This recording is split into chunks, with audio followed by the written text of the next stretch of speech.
tenemos la miocardiopatía hipertrófica. La clasificación es la tediosa, pero eso lo vamos a pasar como referencia y después nos vamos a copiar la miocardiopatía hipertrófica, su epidemiología, fisiopatogenia, clínica, diagnóstico y tratamiento, la miocardiopatía dilatada igualmente, y la miocardiopatía restrictiva también abordando desde fisiopatogenia hasta tratamiento. La definición ya también se las mencioné, todas estas patologías, todas estas miocardiopatías en general son el resultado de diferentes procesos. Estos procesos pueden ser inflamatorios, tóxicos, autoinmunes, genéticos, infiltrativos y otros más, que finalmente llevan a alterar la función y la estructura del cardiomiocito. Constituyen un conjunto extraordinariamente heterogéneo de procesos que solo tienen en común que afectan el músculo cardíaco y causan un amplio espectro de disfunción del mismo. Acá tenemos, por ejemplo, esta clasificación que es antigua, es del 2015, pero que sigue vigente, ¿no? Sigue vigente. Y aquí lo primero es clasificar las miocardiopatías primarias y secundarias. Y dentro de las primarias, ¿por qué se denominan así? Primarias porque predominantemente van a comprometer el corazón. No es absolutamente, se dan cuenta, pero predominantemente comprometer el corazón. En cambio, en las secundarias son enfermedades sistémicas, habitualmente, por ejemplo, articulares o de otros órganos, ¿no? Renales, hepáticas, que también pueden comprometer el corazón, ¿no? Pero predominantemente son sistémicas. En cuanto a las primarias, tenemos las genéticas, las adquiridas y las mixtas. Dentro de las genéticas tenemos la miocardiopatía hipertrófica, de la cual vamos a hablar un poco más detalle. Después la displasia arritmogénica del ventrículo derecho, la miocardiopatía no compactada, la miocardiopatía de depósito de glucógeno, la miocardiopatía mitocondrial y las miocardiopatías por canalopatías. Dentro de ellas nomás hay un montón, ¿no? Porque se refieren sobre todo a desórdenes con el potasio, con el calcio, etc. Tenemos las adquiridas, que son las inflamatorias, dentro de las cuales también hay una variedad que ya les he mencionado, virus, bacterias, parásitos y otros. Tenemos la miocardiopatía por estrés de Takotsubo. Es una patología relativamente nueva, ¿no? Diagnosticada en Japón primera vez, por eso es que tiene ese nombre, y que tenemos ocasionalmente algún caso, bueno, a veces tal vez se nos han pasado muchos y no los hemos reconocido, pero de lo que va a la actualidad, unos 3 casos habremos visto en el hospital, bueno, y después una miocardiopatía por taquicardia, o sea, secundaria a taquicardias que no se controlan, ¿no? Que pueden causar miocardiopatías, y niños de madres diabéticas e insulinodependientes. Pero dentro de ellas, o sea, bueno, la clasificación esta que yo les decía, la funcional, que es con la forma dilatada, hipertrófica y restrictiva, es la más importante y la que vamos a tocar después. Por etiología tenemos también, ¿no es cierto?, lo que ya hemos dicho, las primarias, las secundarias y las mixtas. Y dentro de las primarias, las genéticas, también lo hemos mencionado ya, estas. También están los defectos de conducción, aparte de las ya mencionadas, y los almacenamientos, ¿no? Glucógeno, etcétera, miopatías mitocondriales, y ahí están las canalopatías, ¿no? Les decía, hay unas que son muy importantes, por ejemplo el síndrome de Cute largo y de Cute corto. ¿Por qué serán importantes? Esta parte de cómo se llama en un electrocardiograma, este segmento del QT es muy importante porque es donde el corazón está vulnerable y puede producirse las arritmias, ¿no? Y causa de muerte, obviamente, ¿no? Incluso muertes súbitas.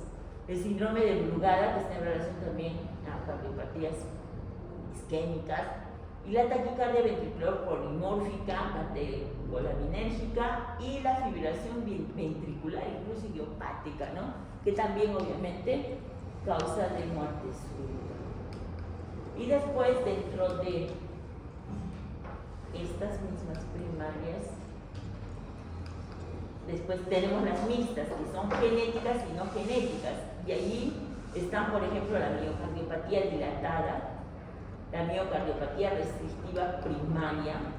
Estas formas que estamos mencionando aquí son las que no tienen un contexto de por medio de un virus, de por medio de una situación así, ¿no? Sino que son las que les llamamos idiopáticas. Ustedes saben que en todo, seguro en todas las áreas que han visto hasta ahora, siempre hay unas enfermedades que le llamamos idiopáticas, ¿no? Y después de ahí ya vamos sacando nuevas denominaciones y ya van quedando menos las idiopáticas. En realidad idiopática es que nosotros no alcanzamos al conocimiento aún de qué los está produciendo, ¿no? Y después tenemos las adquiridas, y aquí tenemos las miocarditis, ¿no? Entonces aquí, como decíamos, mencionamos virus, el VIH, coronavirus, etcétera, etcétera. El Coxsackie es el más importante en realidad.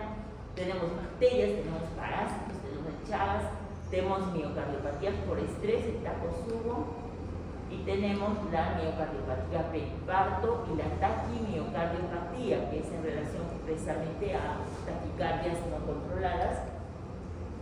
Y la alcohólica. Esta forma alcohólica, por ejemplo, también es como que está un poco, ya no se diagnostica como antes, ¿no?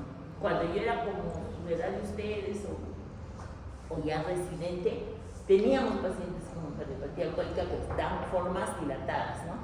Pero ahora lo vemos menos, tal vez porque el hábito alcohólico ha bajado un tanto en relación a propiamente alcoholismo, ¿no? O sea, y en México todavía indican, o sea, tienen una prevalencia un poco mayor. Es que sus bebidas que ellos toman también son un tanto más, tal vez un poco más fuertes, ¿no? Tequila y esas cosas.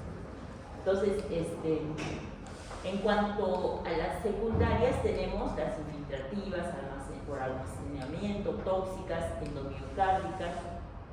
Tenemos también la sarcoidosis y las de tipo endocrinológico, donde están el hipotiroidismo, el hipertiroidismo, están incluidos varias de ellas, neuromusculares, nutricionales, autoinmunes, electrolíticas.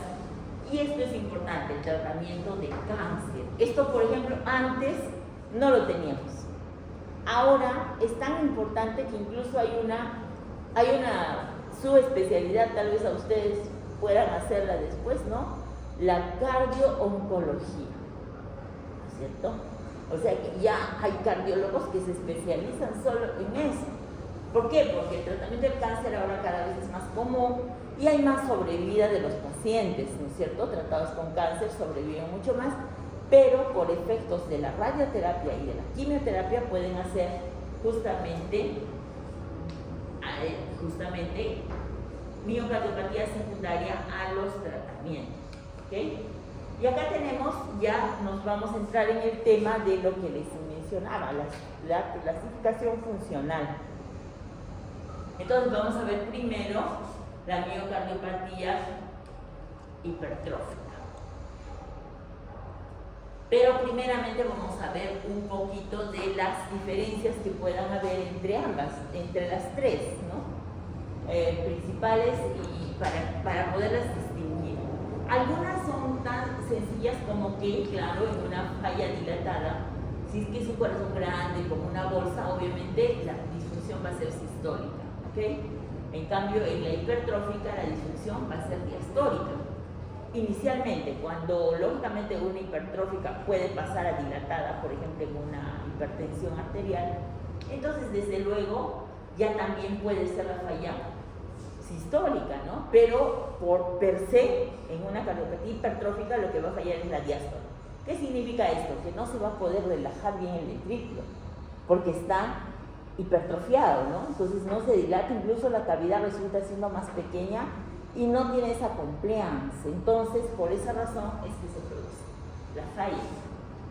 Y en la restrictiva también la falla es diastólica. En este caso puede no estar muy grueso el miocardio, pero está infiltrado, entonces ya no es la función adecuada también, ¿no?, del miocardio.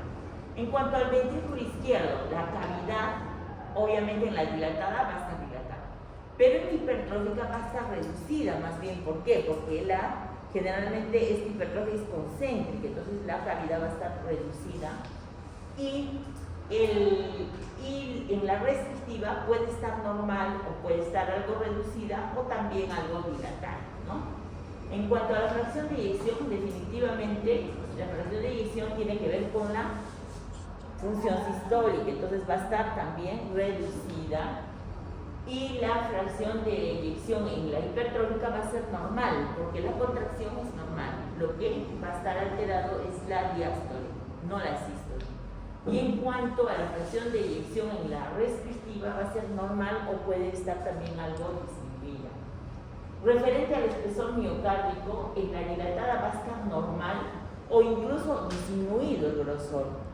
Y en la hipertrófica, su nombre mismo lo dice, va a estar aumentado el grosor, y en la restrictiva puede estar normal o puede estar aumentado, depende de la sustancia que tenga. Generalmente, como les decía, es por almacenamiento de glucógeno, por ejemplo, o amiloide, ¿no? Entonces puede estar aumentado también el grosor del espesor. Volviendo aquí tenemos, claro, este es solo un esquema, pero después vamos a ver también ecografías donde vamos a ver esto, ¿no? El normal, diríamos esto, solo es la cavidad izquierda, ¿no? Aurículo y ventrículo, y la salida a la aorta. En este caso, la dilatada, obviamente, un globo, ¿no es cierto?, con la pared similar.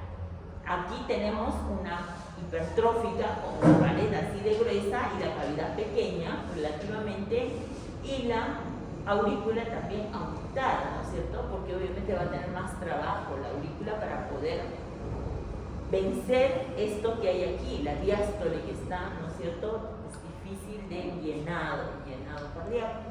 Y finalmente la restrictiva, donde el ventrículo no está muy dilatado, puede estar normal, ¿no?, como dijimos, pero miren, la aurícula es más grande que esta incluso, ¿sí? Precisamente la razón es la misma, ¿no? Y por eso es que la falla es diastólica. Listo, y acá es lo mismo con unos numeritos en cuanto a la fracción de eyección, nada más, pero es lo mismo. Y después tenemos, en cuanto ya a la miocardiopatía hipertrófica, vamos a detenernos y hablar. Hay una forma hipertensiva, pero hemos dicho eso tiene ya su propia clase, diríamos, ¿no? Esta vamos a hablar de la forma que es genética, ¿sí? Causa más importante de muerte súbita en jóvenes y deportistas. De allí que sea importante, ¿no? No es que sea tan frecuente, pero es la causa de muerte súbita en gente joven, ¿no? En cuanto a la etiología, se supone, y de hecho vamos a ver todos los genes que están en relación, que es genética, ¿no? Gran asociación familiar y la penetrancia variable, cromosoma 14, vamos a ver todos los que están implicados, y las asociaciones también con otros síndromes que son genéticos, por ejemplo el síndrome de Noonan, que tiene pues unas características fenotípicas así importantes, el feocromocitoma, el Friedreich, el Pompe. Tenemos que es una enfermedad primaria del miocardio determinada genéticamente y caracterizada por hipertrofia. Acá vemos unas paredes cardíacas con las cavidades normales, y aquí vemos la hipertrofia, ¿sí? A veces la hipertrofia no va a estar en todo el miocardio, sino puede ser nada más septal, vamos a ver después, o puede ser solo del cara posterior. Afecta a 1 de cada 500 a nivel mundial. Es la principal causa de muerte súbita en jóvenes. Ustedes dirán, claro, en realidad no es que sea muy frecuente, pero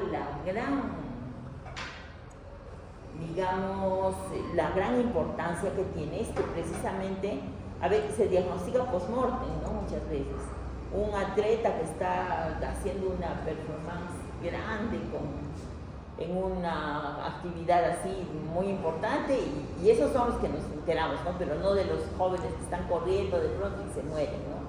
Pero nos enteramos de los atletas, futbolistas de pronto, ¿no? Por esa razón es que se hacen pues pesquisas y se les hacen también algunos exámenes, dependiendo de bueno, los equipos que tienen más dinero también hacen más exámenes, obviamente, por ejemplo, los de fútbol, ¿no? Más que nada, ¿no? Pero hay otros atletas, en fin, que no necesariamente pasan por todo ello. Entonces, acá tenemos, es una pieza anatomopatológica donde podemos ver, ¿cómo se llama? Una pieza normal, ¿no? Y acá vemos, miren el septum. ¿Dónde está el ventrículo derecho? Esto es el ventrículo derecho, está obliterado, ¿no? Y aquí está el ventrículo izquierdo, ¿sí? Entonces, de esta manera puede llegar a ser el corazón. Y sin embargo, miren, no da síntomas, ¿no? O sea, puede presentarse en un sobreesfuerzo, desde luego, ¿no?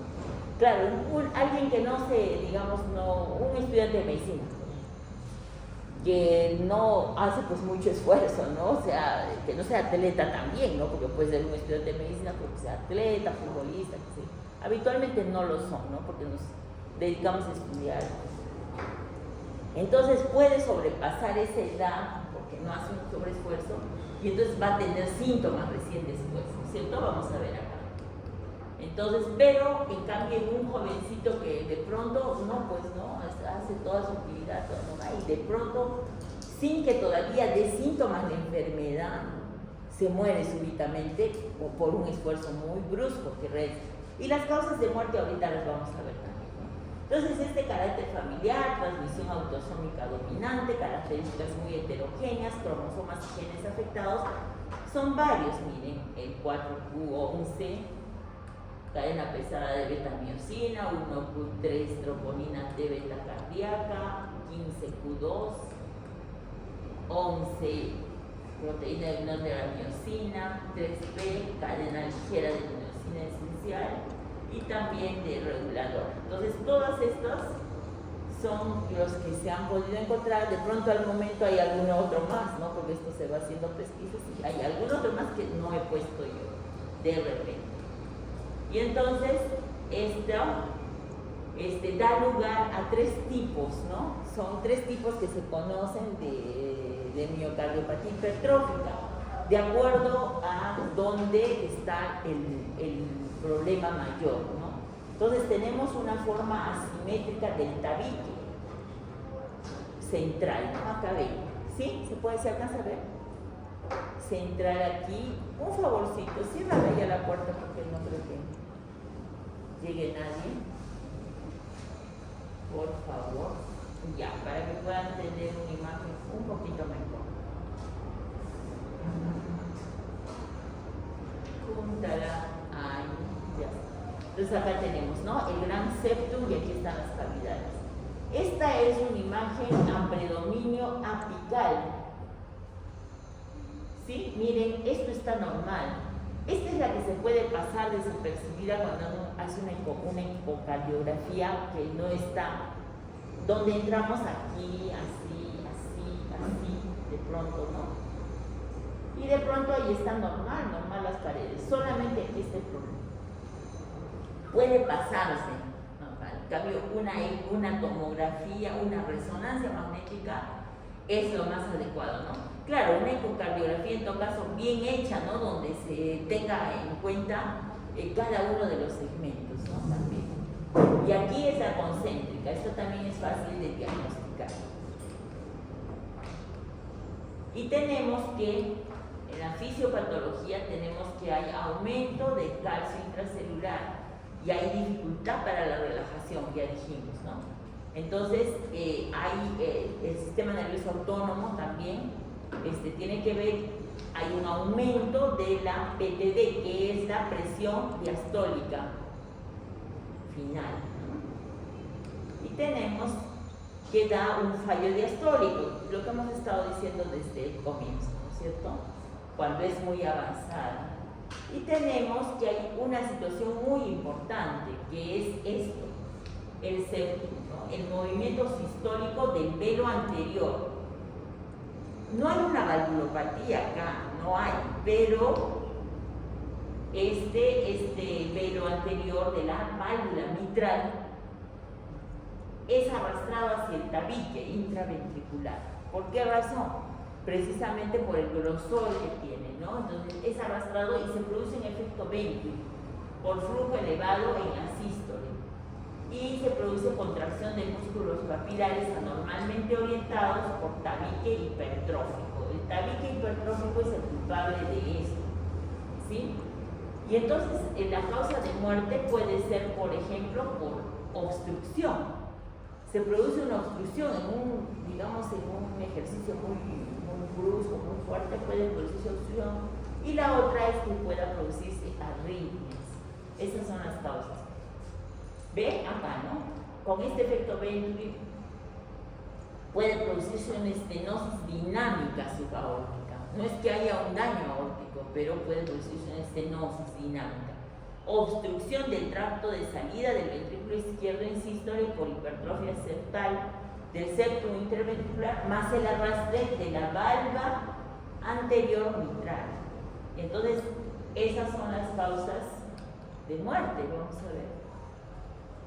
La clínica comienza a los 30 a 40 años, ¿no? Cuando, claro, una persona obviamente ha tenido una vida, pues digamos, de lo normal que somos, ¿no? La mayoría, o aparente un poco más sedentarios habitualmente. Casi la mitad de los pacientes presentan la tríada, como la estenosis aórtica. O sea, ya después, ¿no? O sea, los más jóvenes no presentan nada, por eso es que es muerte súbita, sin síntomas previos. Pero cuando ya ocurre eso, como hemos dicho, por ese efecto que se produce una obstrucción a nivel subaórtico, se va a producir igualito que en la estenosis aórtica, ¿no? La tríada de disnea, angor y síncope. Y produce no obstrucción en un cuarto de los pacientes, solo arritmias, ¿sí? O sea, pacientes que no tienen una hipertrofia tan marcada, no va a ser esa la causa, ¿no? Obviamente, sino que solo arritmias, y esa puede ser la causa. Y aquí está, ¿no? La muerte súbita es la causa más frecuente de muerte en miocardiopatía hipertrófica por arritmias ventriculares, ¿no? Y miren acá esta señal importante que no tiene relación con la muerte súbita, el gradiente o la clínica. Por eso es que pacientes jóvenes pueden morirse sin que hayan hecho todavía ningún síntoma. Son atletas, no han hecho síntomas todavía, pero pueden morirse por una arritmia, ¿sí? Y estos son los factores predictores de muerte súbita, justamente la edad menor de 30 años al diagnóstico, el antecedente familiar de muerte súbita, genotipos desfavorables, síncopes, arritmias ventriculares en el holter, y respuesta anormal de la presión durante el ejercicio. En cuanto al diagnóstico, al examen físico podemos evaluar en el pulso yugular una onda aumentada, en el pulso carotidio puede ser de tipo disfemias, a la auscultación el soplo sistólico eyectivo, pero que, o sea, es parecido al de la estenosis aórtica, ¿no es cierto? Porque es una estenosis funcional subaórtica, pero la diferencia es que no va a estar fijo, sino que puede ser variable con los cambios dinámicos, claro, ¿no? Porque no es que está porque las valvas de la aorta están calcificadas o lo que fuera, ¿no? Sino que es una obstrucción un tanto funcional, ¿no? De acuerdo a Entonces, por eso es que puede variar con los cambios dinámicos. Y en el electrocardiograma y la radiografía de tórax son importantes en el electrocardiograma los voltajes, ¿no es cierto? Si hay hipertrofia, vamos a ver unos voltajes gigantes, ¿no? Y entonces no es difícil diagnosticar. El electro ya nos va a conducir, nos va a llevar, nos puede, digamos, nos va a sugerir mucho esta patología. Solamente que en un paciente habitualmente normal y nada, sin síntomas, habitualmente no le andamos haciendo electros, ¿no? Excepto que sea pues alguien que sí, un atleta, sí les piden ahora, ¿no? Ahora son más cuidadosos en el IPD, por ejemplo, sobre todo cuando van a competencias ya que tienen que ver con el IPD, no dejan que nadie participe si no tienen una evaluación, ¿no? El electrocardiograma por lo menos. Después la radiografía de tórax ayudará. ¿Qué dicen? para despertarse. ¿Ayuda a la radiografía? No. ¿Sí? No ayuda mucho, porque le estoy diciendo que crece hacia adentro, ¿sí? Casi se queda igual, o sea, la figura, lo que va a disminuir es la cavidad, ¿no es cierto? Entonces, en una placa no nos va a servir mucho. En este caso nos sirve más el electrocardiograma, ¿no? Y por supuesto el ecocardiograma, ¿no? Porque se va a ver el hipertrofia septal, puede ser asimétrica, también se va a ver ese SAM que decíamos, ¿no? Ese movimiento de la valva y la gradiente de obstrucción del tracto de salida del ventrículo izquierdo. Todo eso lo podemos medir al hacer una ecocardiografía. Y la resonancia magnética nuclear, por supuesto, con mayor razón les decía, sería más importante, pero no la hacemos habitualmente, es muy cara todavía, no la tenemos así muy en general, ¿no? El cateterismo para ver la presión, ¿no?, final del ventrículo, diastólica del ventrículo izquierdo, la medición de gradientes del tracto de salida del ventrículo izquierdo, y cuando hay ángor, o sea, cuando el síntoma principal es el ángor, descartar patología coronaria también, ¿no? En cuanto, seguimos, ¿no?, en el electrocardiograma, lo que ya habíamos mencionado, ¿no?, hipertrofia del ventrículo izquierdo, y puede haber ondas Q septales que simulan incluso una necrosis. Alteraciones de la repolarización con ondas T isquémicas gigantes, ¿sí?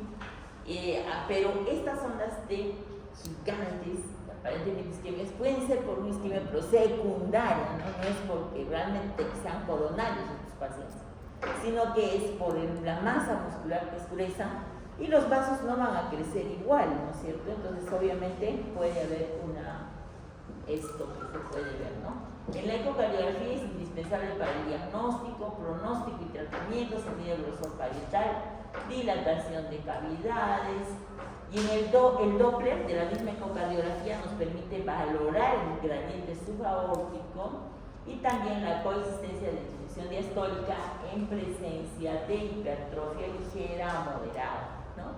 Entonces la primera falla, ya hemos dicho, va a ser la falla diastólica, ¿no? Después la T y la resonancia magnética realmente es el gol estándar, la resonancia magnética. Tenemos aquí imágenes, ¿no? En vista longitudinal tenemos aquí la válvula mitral, tenemos aquí el septum, mire, ya no se ve la cavidad derecha, acá esta es la izquierda que está, como ven, así flaquita, es una posición longitudinal, ¿ya? Y entonces ya aquí ya no se ve la derecha porque todo esto es septum, ¿ya? Y acá es 4 cámaras, esta es otra imagen diferente en 4 cámaras, pero miren, hasta parece que asimétrico, ¿no? ¿Por qué? Porque el septum está tan grueso, este es el ventrículo izquierdo, pero el ventrículo derecho ya también es así, planito nomás, y aquí están las aurículas, ¿no? Este es el septum. Y acá tenemos otra vista, que este es un eje corto. Aquí está la válvula mitral, ¿no? Redondita aquí, y esto es acá que grueso todo el ventrículo, ¿no? La cavidad chiquitita, ¿no?, del ventrículo. Este es de la mitral y esta es la cavidad del ventrículo. Y acá es un modo M, que es el más simple. En el modo M, miren aquí la válvula mitral, prácticamente la válvula mitral apenas se abre, ¿no?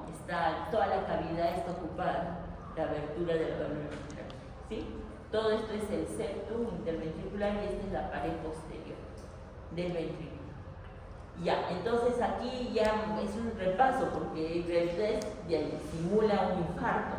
20-50% de los pacientes, más frecuente D2, D3 ABF y B5, B6, donde puede haber Qs, ondas Q.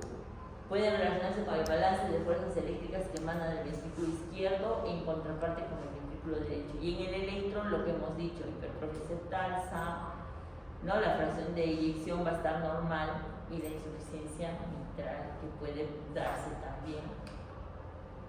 Y en el Holter es de particular importancia. ¿Por qué? Porque estos pacientes decimos que pueden tener síncopes, ¿no? Entonces, ver qué tipo de arritmias se puedan presentar o no, ¿no? Entonces, tenemos la presencia de taquicardia ventricular sostenida o arritmias supraventriculares activas, en presencia de síndrome de Wolfram-Parkinson-White, pueden ser los responsables de la sintomatología. Si no se demuestra arritmia, está indicado incluso un estudio electrofisiológico, porque ¿cuál es la causa más importante? Después de, o sea, la más importante son las arritmias como causas de muerte súbita. Y aún si no hay obstrucción, si todavía no hay obstrucción, ya, eso que se les quede. Muy bien. Y el tratamiento finalmente, el médico consiste en disminuir la demanda de oxígeno por el miocardio y relajar el miocardio. Entonces se puede usar beta bloqueantes, por ejemplo, ¿no? Si hubiera contraindicación porque el paciente es asmático, por ejemplo, o no, se podría usar calcio antagonistas, pero no dihidropiridínicos. ¿Cuáles son los dihidropiridínicos? Por un punto más, a ver, sobre todo las que son que han sido mis alumnas. Nadie quiere un punto más. Ve, es que siempre fallan en farmacología, chicos, tienen que estudiar más. Los dihidropiridínicos son el amlodipino, el nifedipino, que son más antihipertensivos. En cambio, los no dihidropiridínicos, a los cuales se refiere, son el diltiazem, el verapamilo, que justamente actúan también como los beta-bloqueantes en el sentido que disminuyen la frecuencia cardíaca, ¿no? O sea, pero por eso es que se pueden usar cuando no se pueden usar los beta-bloqueantes. Hay que tener cuidado con los diuréticos y están contraindicados los vasodilatadores, los IECAS, los digitales están contraindicados. Las arritmias, cuando hay arritmias ventriculares, la miodarona es la más importante para ejecutar, la dronedarona, y también se puede emplear un CDI. ¿Qué es un CDI? Es un aparato para cardiodesfibrilador implantable. ¿Por qué? Porque hay muerte súbita. Si tienen arritmias importantes, hay que ponerles, ¿no? Para prevenir la muerte súbita. Muy bien. Y otros, pues cuando no hay respuesta al tratamiento médico, se puede hacer la miectomía septal de morro en pacientes muy sintomáticos, o la ablación septal con alcohol intraarterial, y también se puede, dependiendo del caso, ¿no? Marcapasos bicamerales. Eso es lo mismo, tratamiento médico, como ven, beta-adrenérgicos o calcio antagonistas, ¿no? Para resolver, digamos, la obstrucción dinámica para tratar. Y esto que también, miectomía, ablación septal. Y por último, cuando no hay respuesta a nada, pues está indicado obviamente un trasplante cardíaco bien, ¿cierto? Pacientes muy jóvenes, con mayor razón. Y después vamos a ver lo que es la cardiomiopatía dilatada. Y en relación a esta, tenemos que se caracteriza por la disfunción sistólica que ya hemos mencionado, y el ventrículo izquierdo dilatado con disminución de la contractividad y habitualmente del grosor también, ¿no? En ausencia de afección coronaria o bucal, no sea, estamos hablando de las otras. Ahora, la etiología puede ser inflamatoria, tóxica y metabólica, ¿no? En las inflamatorias están virus, parásitos, bacterias, y las que no son, que son inflamatorias pero no infecciosas, están la sarcoidosis, la miocardiopatía de células gigantes periparto, polimiositis, dermatomiositis.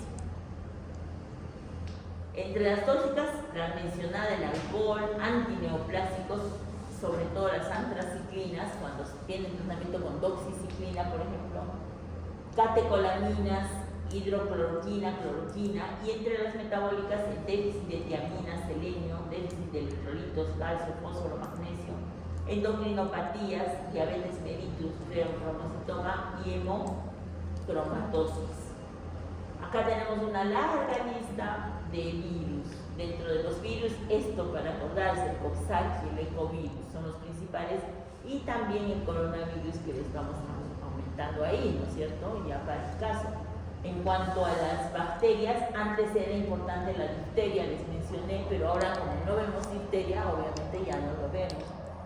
Tuberculosis siempre puede ser un problema, siempre pensar en algo es tuberculosis, pero tampoco se veía mucho como patología propiamente cardíaca, ¿no? Y después toda una serie de donde está también la clamidia, en fin.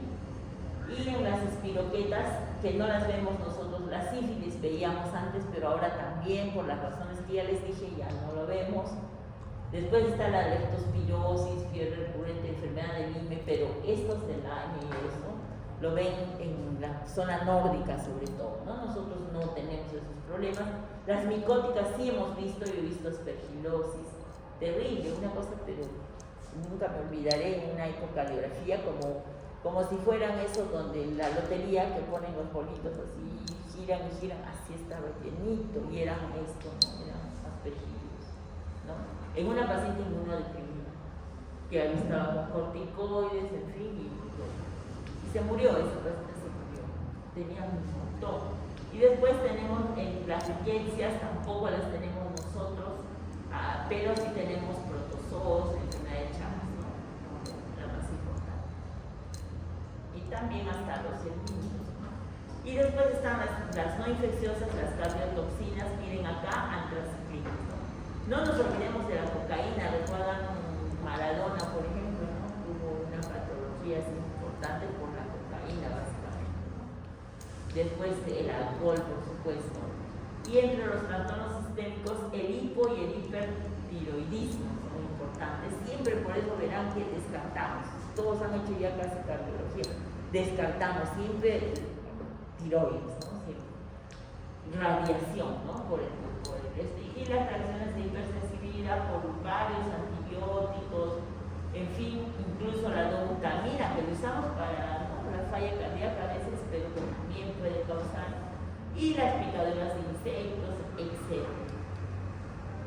Se imaginan que es una gran gama realmente lo que se tiene, ¿no es cierto?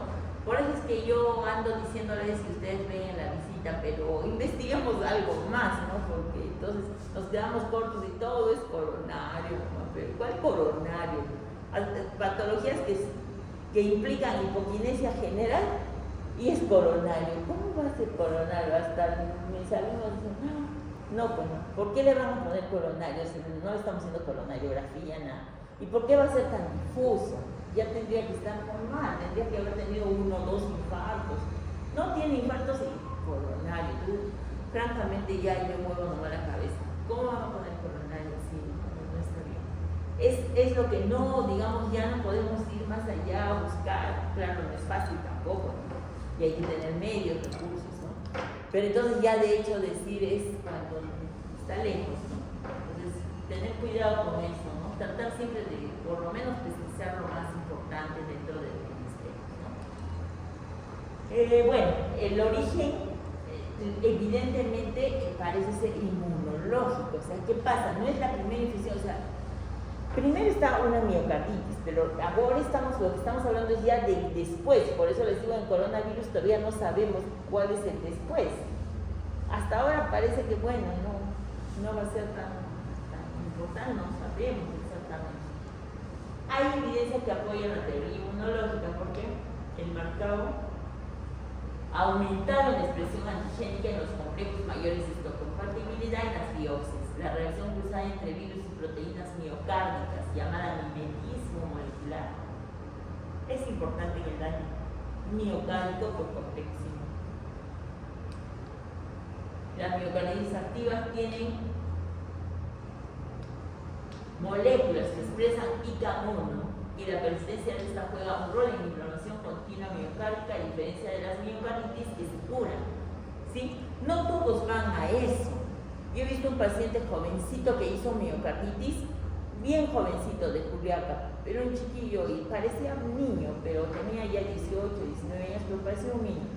Este chiquito hizo la miocarditis y después ni 2 meses y estaba con una falla total, o sea, un miocardio dilatado y una falla total. Lo pasamos al seguro. No sé, la verdad que perdí de eso porque fue antes de pandemia, ya con la pandemia, no sé, porque la idea era que le puedan trasplantar a ese jovencito. Entonces, no sé qué fue realmente, como ya la pandemia lo traslocó todo, tal vez falleció, no sé. pero sí lo pudimos, o sea, se pudo asegurar. Primero nosotros lo tratamos hasta que se aseguró y ya lo pudimos mandar al seguro, ¿no?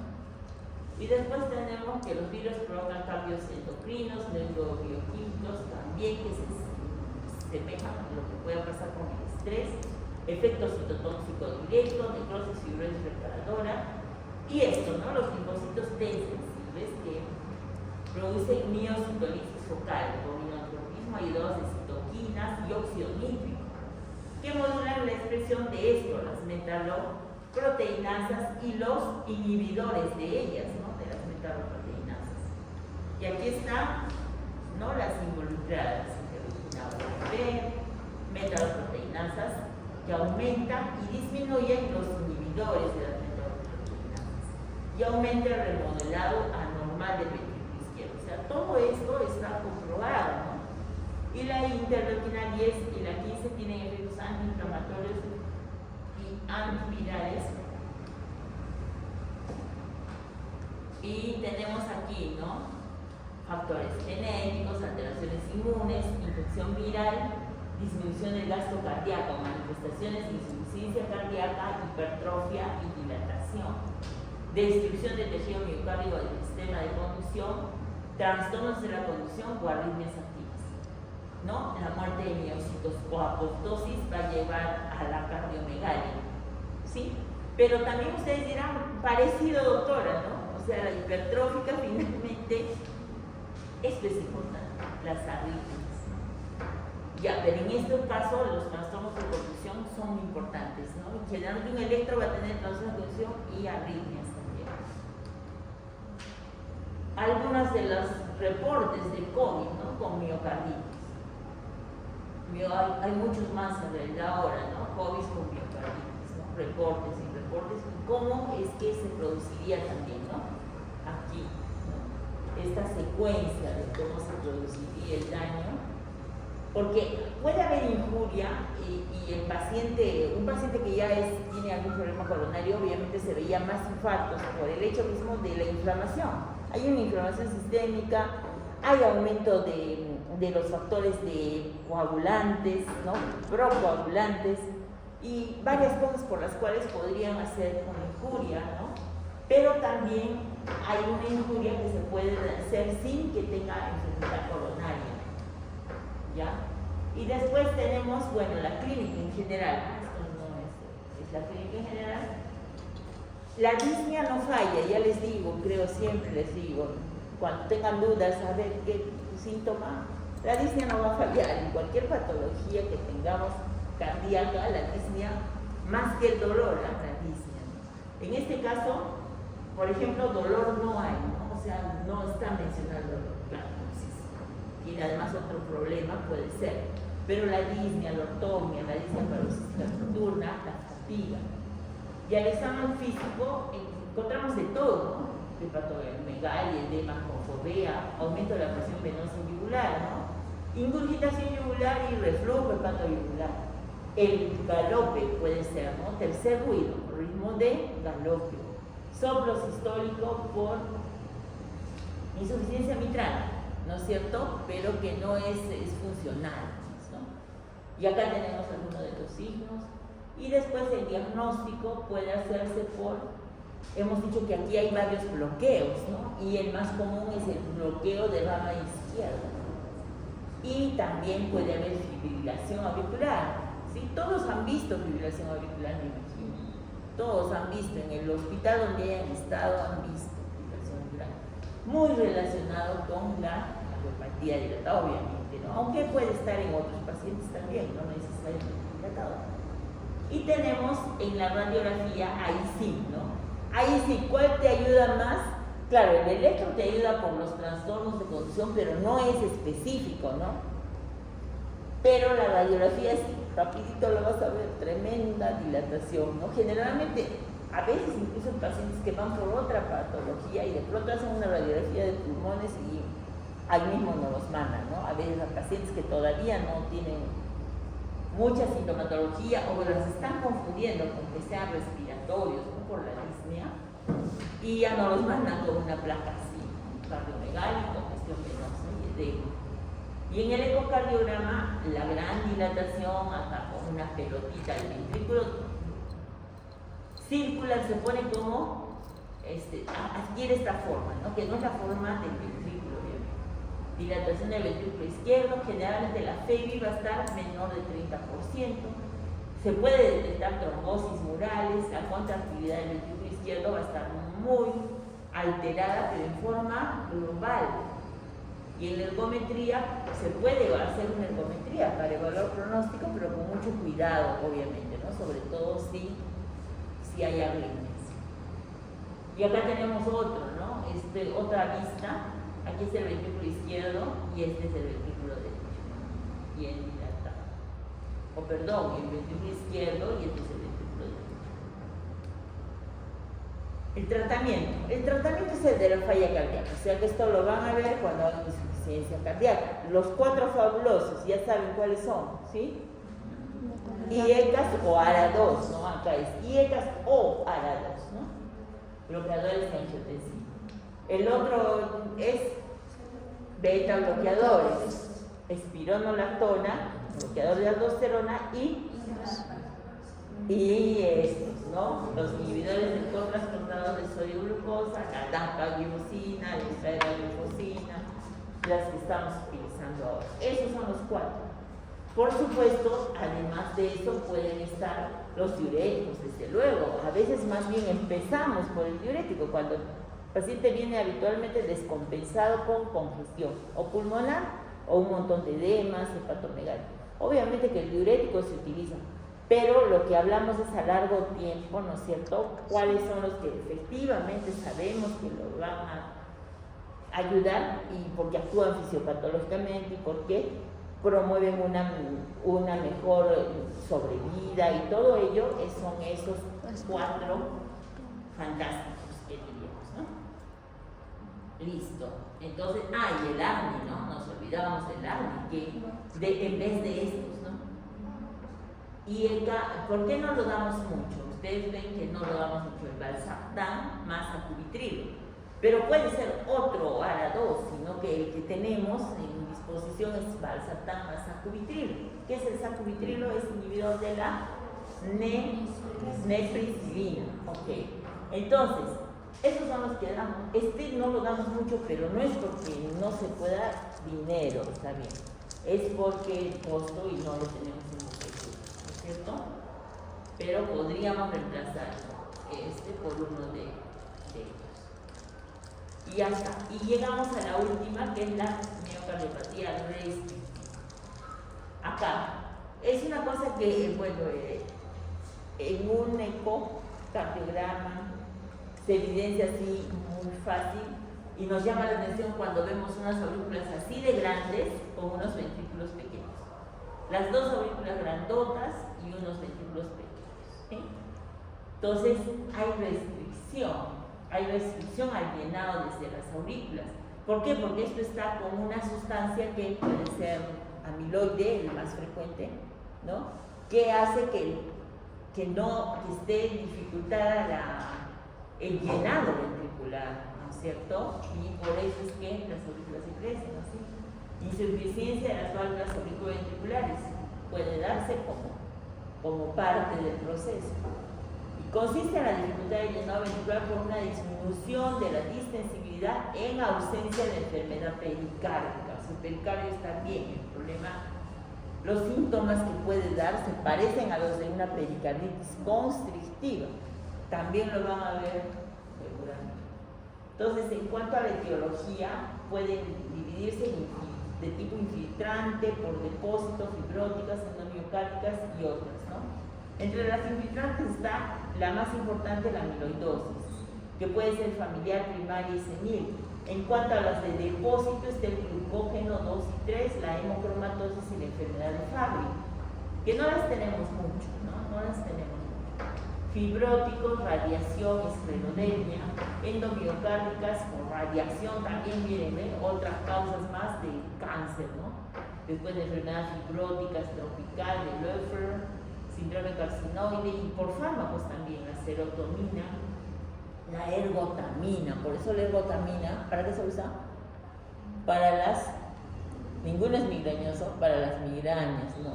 Pero por eso es que cada vez se trata de dar menos, es efectivo para la migraña, ¿no? Los migrañosos lo buscan de cualquier manera, pero se trata de dar menos por estas situaciones que pueden generarse, ¿no? Pero es un tratamiento que se crónicamente utiliza. Y otras miocardiopatías hipertróficas dilatadas en etapa inicial, sarcoidosis, idiopatía, pueden estar en combinación.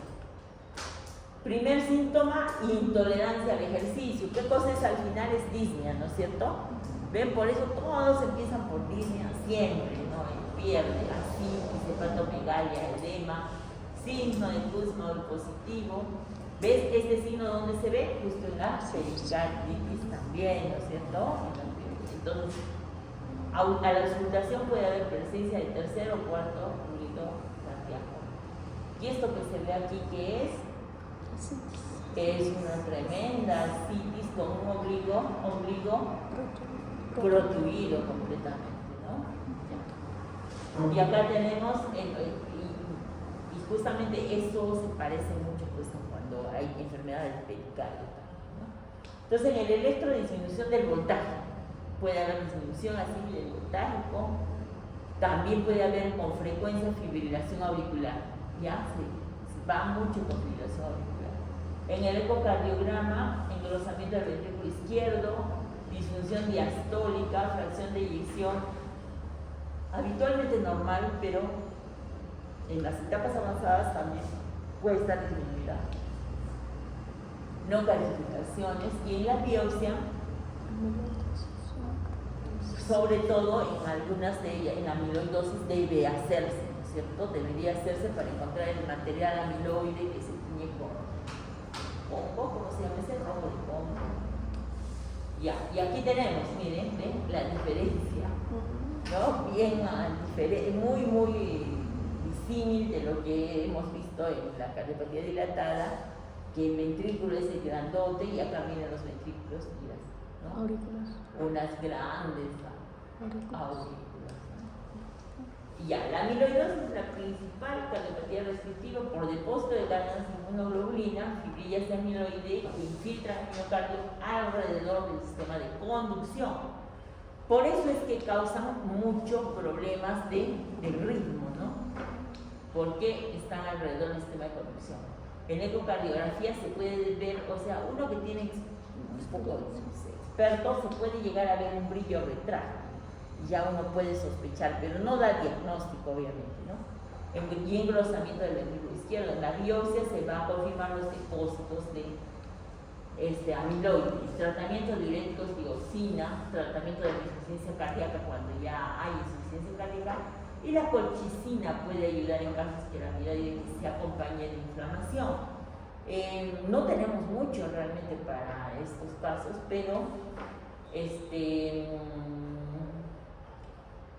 la biopsia del miocardio no es que sea fácil de hacer, ¿no es cierto? Habitualmente lo dejamos, es decir, no lo hacemos.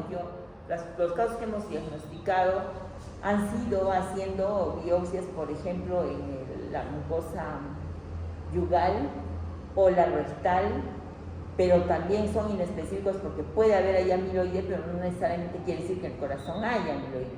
La que más nos ayuda es la renal, ¿no? Pero es más fácil de hacer. Habitualmente se combina con alteraciones también renales, ¿no? Cuando es amiloidosis. Y nada más, jóvenes. Bien, chicos.